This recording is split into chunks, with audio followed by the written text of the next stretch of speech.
Oh wait, so you got Steve Nash on a higher tier than James Harden. Harden and Kawhi, yep. Oh, that's tough. Damn. Damn indeed. And why is that? Postseason consistency. He's better on offense in the regular season and postseason, in my humble estimation. And Steve Nash being a negative on defense doesn't make up for James Harden being a slight negative on defense. Mm-hmm. Who's a better scorer to you, James Harden or Steve Nash? James Harden. So the playmaking is really what's moving you. Yes.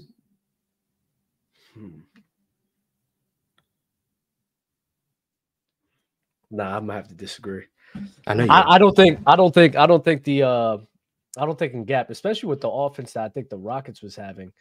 You know, they both had Mike D'Antoni, so not really Mike D'Antoni tax on here.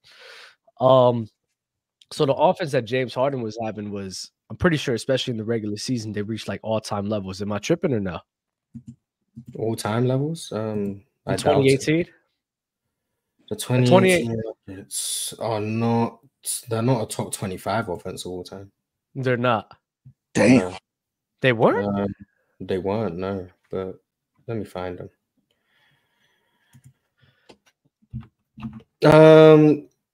Bear with me. Offensive rating. The 2018 Rockets were at a +6 relative offense, which falls in about the 40-ish range of all time. What about in the playoffs? Or is that the playoffs? Let's see. I know the offense got worse, but we'll see. Oh yeah. So +6 is compared to the person that was in second, right? +6 relative to the league at the time. Relative to the league. And the best. Hold on. But wouldn't you say like the Houston Rockets? I mean, in 2018, there was better offenses in that league than in the San Antonio Spurs. Well, yeah, but that's how relativity works. And the 2018 Rockets in the postseason were a +2 offense, which is damn. So you got the Suns had the most talented team, and they had like a more advanced offensive system. You got to remember though that doesn't factor in that there's teams who would have a higher relative offense in the postseason who only played one round. So the Rockets going to the conference finals, they played against tougher opponents, all of that extra stuff. So if I were to like filter out the teams that only played like 5 or 7 games, their offense would probably rank better, but a +2 offense isn't great, considering the 05 Phoenix Suns are the best offense of the modern era by a wide margin in the postseason. Did you say you have Harden and Kawhi a tier below Nash? Yeah, they are in the tier below. Yes. Damn. In terms of what? Peak or? Yeah, in terms of peak, they are technically in the tier below. So even though I have Nash at 16 and Harden and Kawhi at 17 and 18 respectively, they're technically in the tier below.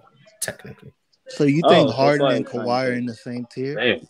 Yes. Peak. Is this all? No, that's not crazy. It's just that's not crazy. It's the Nash one. The peak. Yes. The Nash and Harden one I'm fine with. I mean, not the Nash and Harden. The Harden and Kawhi I'm fine with. It's really just in just being below James Harden.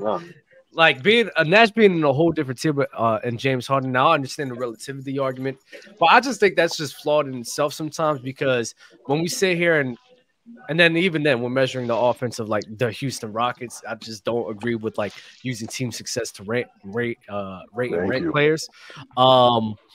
Yeah, James Harden, to me, him being a supreme scorer, a better scorer than what Steve Nash can provide, on top of the playmaking that he can have on top of that, even though Steve Nash, we could say, is one of the best playmakers of all time, you know, James Harden is what, a tier or maybe 2 tiers, debatably, depending on how you rate his playmaking. But I'm going to say 1 tier below Steve Nash. I think the scoring discrepancies was giving James Harden the edge on this one.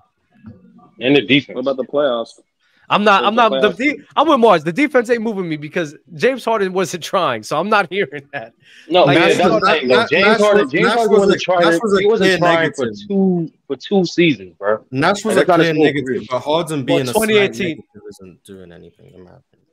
In 2018, he was actually playing good defense. I would say good. He was playing average defense. I'll give you 2018. Yes, in my opinion, he was a slight negative on defense. Even though Nash is leading those offenses, this is why I say, like, I think him being more of an aggressive scorer will be more conducive to even his own team, because I still believe that, and other teams specifically, because to me, that's something that's irreplaceable. And so that's something that James Harden provides. Now, if you want to say Nash is better, I'm cool with that. But if you're saying that they're on a separate tier, that's where I disagree, because having somebody to bail you out of scenarios like that is something that is irreplaceable.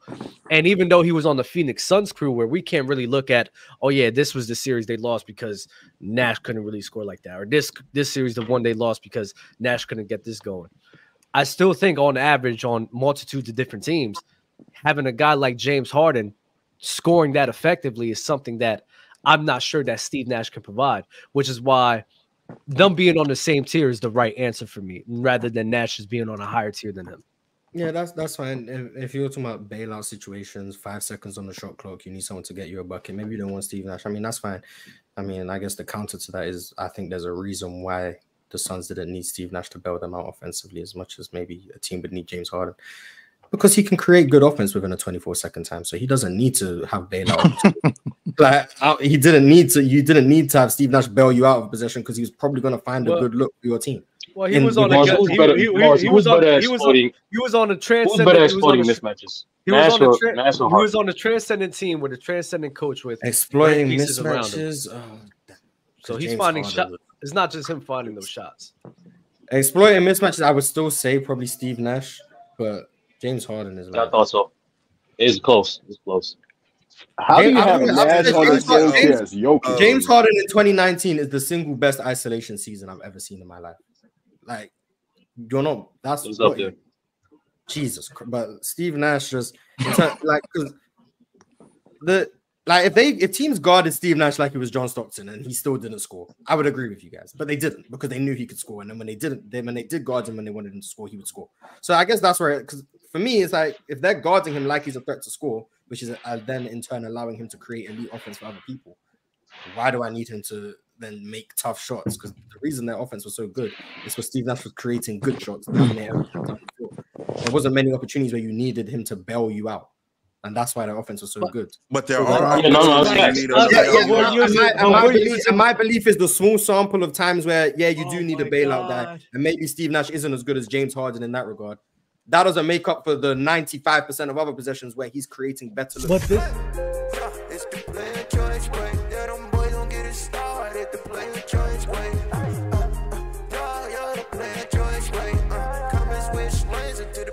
Joy way.